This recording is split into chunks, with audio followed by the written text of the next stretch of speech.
J'ai découvert une discipline dernièrement qui s'appelle la synergologie. J'ai invité Élodie Rodieux, bonjour Élodie, Bonjour. pour nous en parler. Alors Élodie, en fait, c'est quoi au juste la synergologie?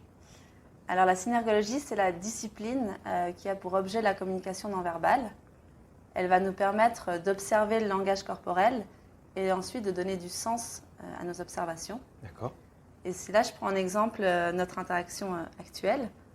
Quand moi, je réponds à ta question en tant que synergologue, j'ai appris à observer si tu m'écoutes, si tu me crois, si tu me comprends, si tu es en accord ou en désaccord avec mes propos, si tu es gêné par moi, mes propos ou un élément externe, si tu as envie de reprendre la parole, etc., etc. Donc c'est une mine d'informations très grande pour me permettre, le cas échéant, d'adapter ma communication et de le faire pendant l'interaction, donc en live. Et ça, c'est finalement le but premier de la synergologie. Et un élément important sur la synergologie, c'est que c'est une discipline complète qui repose sur 3 piliers. Et le premier, c'est un lexique corporel. Donc c'est un dictionnaire, on va dire, de tous les gestes et toutes les réactions que notre corps fait au quotidien. D'accord. Aujourd'hui, on en utilise environ 1300. Et pour chacun de ces gestes, on a un code et on a également défini un sens. Ça veut dire que si moi, par exemple, je fais comme ça, si toi tu le fais, si on a un enfant qui le fait, si on a une personne je sais pas, au Tibet, en Italie, n'importe où dans le monde qui fait ce même geste, il aura toujours le même sens. Et là, en l'occurrence, ça va être il y a un problème, il y a quelque chose qui me dérange, quelque chose ne se passe pas comme prévu. Mais par contre, évidemment que la signification, elle sera toujours différente parce qu'elle va dépendre du contexte. Donc il y a un côté universel dans les gestes que l'on fait, mais Oui. l'interprétation se fait en fonction du contexte, c'est important. Oui. Le sens est universel et la signification dépend, elle, du contexte. Ensuite, le deuxième pilier, c'est une théorie de la relation, parce que c'est trop réducteur de penser qu'un être humain, c'est une somme de signes corporels. Dans la réalité, il est toujours directement impacté par sa rencontre avec l'autre. Et finalement, le troisième pilier, c'est le questionnement, parce que le but de la synergologie, ce n'est pas juste d'observer et de garder pour soi les informations, c'est d'améliorer notre communication et donc notre interaction avec la personne. Et donc le but, c'est de valider déjà dans un premier temps ce qu'on a observé et ensuite d'utiliser les choses pour aller beaucoup plus loin. Dans ce que tu me dis, on a l'impression que c'est une discipline, on appelle ça une discipline, hein, c'est ça? Oui. Qui a l'air très puissante. Oui. La question que je me suis posée, c'est pourquoi j'en ai pas entendu parler avant? C'est une discipline qui date de quand?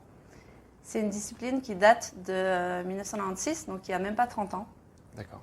Et c'est vrai que c'est très jeune pour une discipline qui parle d'un sujet qui existe depuis la nuit des temps. C'est notre premier langage, le langage du corps. Et il y a 2 raisons principales à ça. La première, c'est deux choses qui sont arrivées dans les années 90, donc assez récemment. C'est le numérique et les neurosciences, avec les IRM fonctionnels. Donc le numérique, pourquoi est-ce que ça nous a aidés? C'est parce qu'avant ça, on avait un frein qui existait dans la communauté scientifique pour aller explorer la communication non verbale, parce qu'il y a 3 problématiques qui se posent dans ce domaine. La première, c'est ce qu'on appelle la vicariance. Donc on peut dire non, on peut dire non, on peut dire non. Hein, l'être humain, il a plusieurs façons de faire passer le même message. Et la deuxième chose, c'est le fait que si on refait la même expérience une semaine plus tard, la personne, même si elle est mise dans les mêmes conditions, donc par exemple on va la mettre sous stress le lundi et voir comment elle réagit, et la mettre sous stress le mercredi et voir ensuite comment elle réagit, et bien son corps, il sera différent. Et puis finalement la troisième chose, c'est que l'humain, il est capable, pendant une interaction, de penser à autre chose. Donc pendant qu'on discute, on peut chacun être en train de se dire « Ah, j'ai oublié d'annuler ça, il faudrait que je pense à faire ça ce soir ». Et puis on aura des gestes qui seront finalement liés à plusieurs situations différentes. Et donc le docteur Philippe Turchet, il a réussi à contourner ces difficultés grâce au numérique, parce que ce qu'il a fait, c'est qu'il a créé une banque de données de milliers et milliers de vidéos qui nous montrent en fait que le geste est fait de la même manière partout dans le monde par des milliers de personnes. Et c'est cette banque de données de vidéos qui est devenue la base de l'expérimentation et de notre base pour interpréter ces différents gestes. D'accord, donc en fait, ce que je comprends, c'est qu'il y a une étude scientifique, enfin plusieurs études scientifiques qui ont corroboré des analyses qu'il y avait eu déjà depuis des milliers d'années, ou en tout cas des... Alors là, la phase numérique, c'est plus une phase, disons, statistique, Oui. qui nous permet de regarder la réplication, donc le fait que le geste il soit répliqué des milliers de fois par Oui. des milliers de personnes, et donc le caractère universel du geste, Mhm. et ensuite de donner un sens. Et ensuite, pour tout ce qui est des analyses externes qui ont corroboré nos idées, c'est plus par rapport à la deuxième raison qui fait que c'est jeune, qui sont les neurosciences. Parce qu'en fait, en réalité, les neurosciences, elles ont permis d'aller voir des faits qui ont été déjà présentés dans l'histoire, notamment il y a 300 ans, il y a 100 ans, il y a 50 ans, mais qui à ce moment-là, ces théories, elles avaient été marginalisées parce qu'elles n'étaient pas en accord avec ce qu'on avait envie d'entendre. Et par exemple, le fait que l'esprit et le corps, ce ne soient pas deux entités séparées, mais que c'est complètement interconnecté. Donc, ce qui se passe dans notre esprit est complètement montré avec notre corps. Et puis, la deuxième chose, c'est qu'avant, on aimait penser que le cerveau prenait consciemment des décisions et envoyait la décision au corps, et le corps agissait en conséquence. Donc, on avait un espèce de libre arbitre qui nous rassurait. Et aujourd'hui, on se rend compte que dans beaucoup de cas, c'est le corps qui agit, et puis c'est le fait que le corps agisse qui donne l'information au cerveau et qu'on conscientise ce qu'on est en train de faire. Et ça, c'est des théories qui n'étaient pas acceptées facilement à toutes les époques. Et aujourd'hui, elles sont prouvées factuellement grâce aux neurosciences. D'accord. Alors moi, ce que j'ai trouvé fascinant en découvrant justement cette discipline, et même intriguant, c'est que moi, je suis quelqu'un de plutôt intuitif. Quand j'accompagne des personnes, je compte beaucoup sur mon intuition, donc j'observe énormément, et c'est aussi cette réaction émotionnelle que je mets au service de l'accompagnement. Et je me rends compte que finalement, grâce à cette discipline, je pourrais avoir encore plus de puissance si je la maîtrisais. Oui, parce qu'on est tous plus ou moins intuitifs. Et ce qu'il faut comprendre, c'est que la synergologie, évidemment, on n'a pas attendu la synergologie pour commencer à décrypter le langage corporel. On le fait tous de manière naturelle depuis toujours, Exactement. Plus ou moins bien. Et on le fait grâce à 3 atouts principaux. Donc le premier, c'est notre intuition, en effet, qui nous permet de nous faire des jugements en moins d'1 seconde. Donc c'est la voie rapide du cerveau pour qu'on puisse prendre des décisions rapidement malgré le flot d'informations avec lequel on jongle. Et puis on a également notre expérience qui nous permet de prendre des décisions, et finalement notre empathie avec le fonctionnement de nos neurones miroirs qui nous permettent de ressentir ce que ressent l'autre. Mais ces 3 atouts, ils ne sont pas toujours suffisants. Parfois, déjà, ils nous induisent en erreur. Et puis, parfois, simplement, ils ne nous permettent pas d'aller assez loin dans notre perception de l'autre.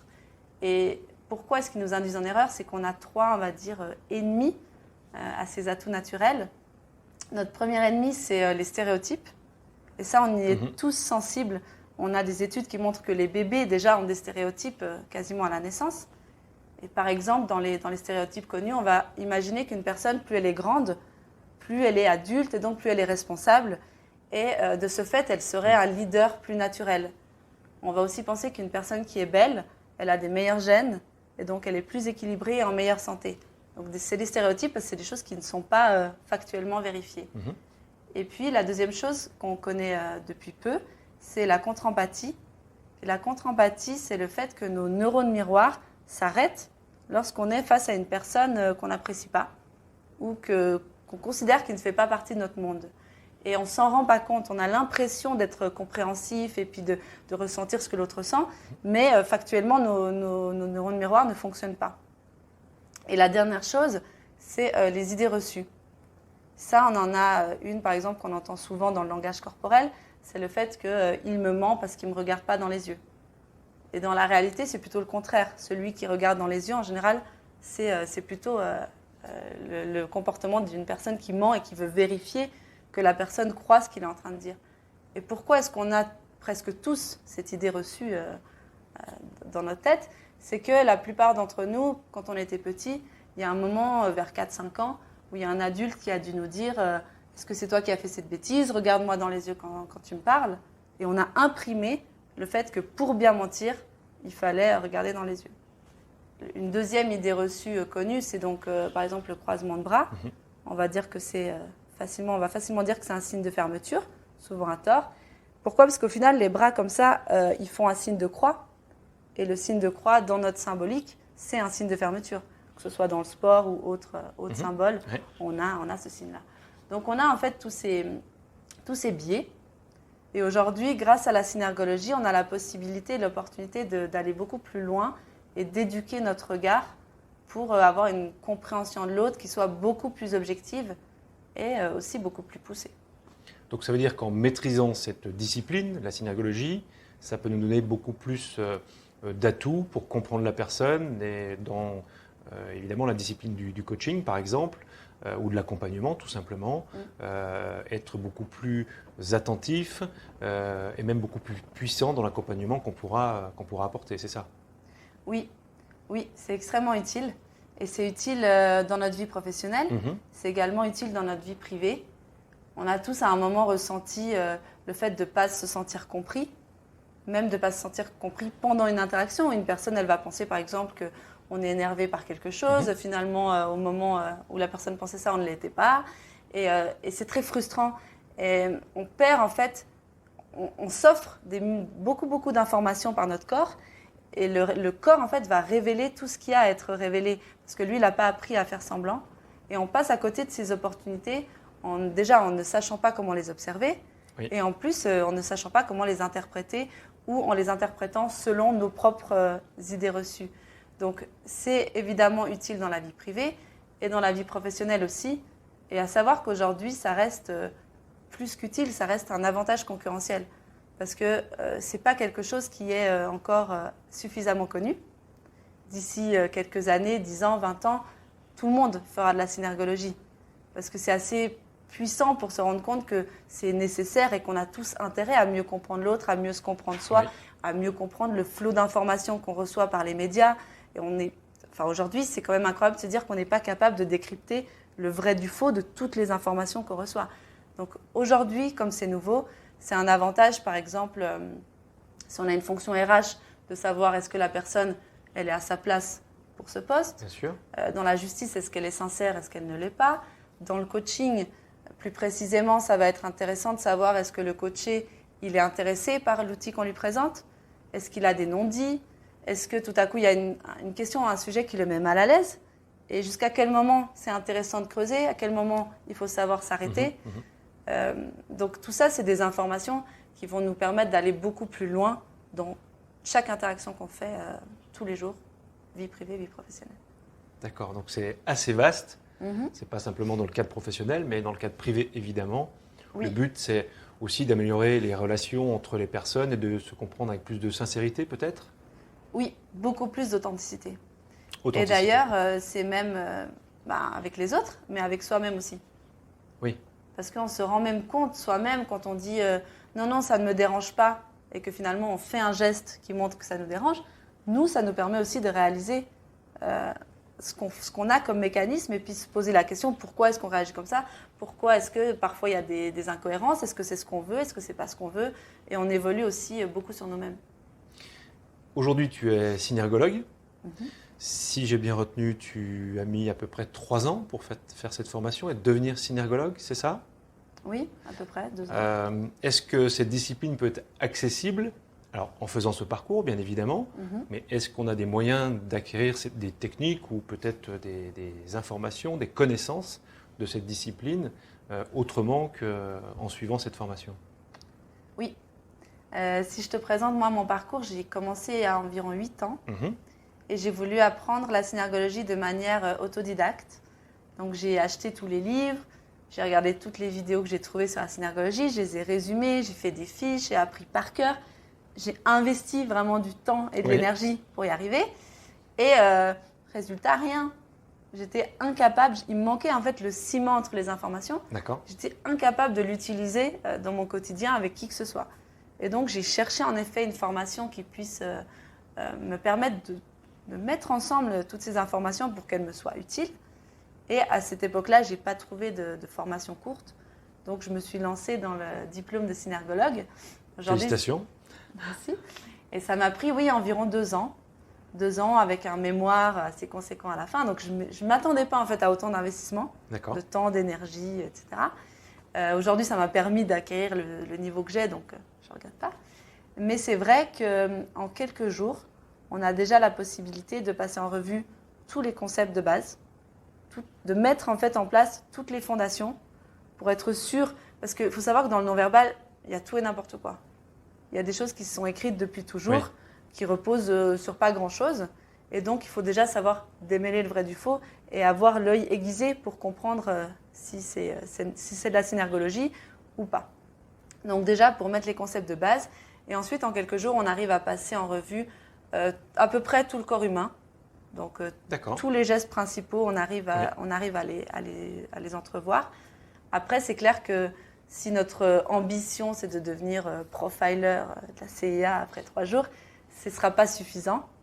Mais ensuite, ça ne tient qu'à la personne d'aller plus loin. Parce que tant que les bases sont solides, après, il y aura 2 choses à faire. La synergologie, c'est une langue. Donc, il y a un moment où il faudra apprendre un peu de vocabulaire. Oui. Après, c'est une langue qui ne nous est pas tout à fait étrangère. C'est déjà un avantage. Et en plus de ça, c'est 1300 gestes aujourd'hui. Donc, bon, c'est un peu moins que d'apprendre l'allemand, l'anglais ou autre. Mais il y a un moment où il y aura un effort personnel à faire d'apprendre. Et ensuite, c'est de l'entraînement.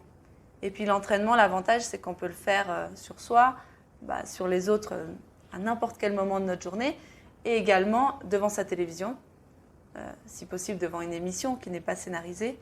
Et là, on peut s'entraîner à démêler l'authenticité, l'implication des différents protagonistes, et puis en se rendant compte à quel point on va pouvoir avoir des informations sur ce qu'on nous délivre, finalement, ça motive et puis ça devient assez rapidement une habitude.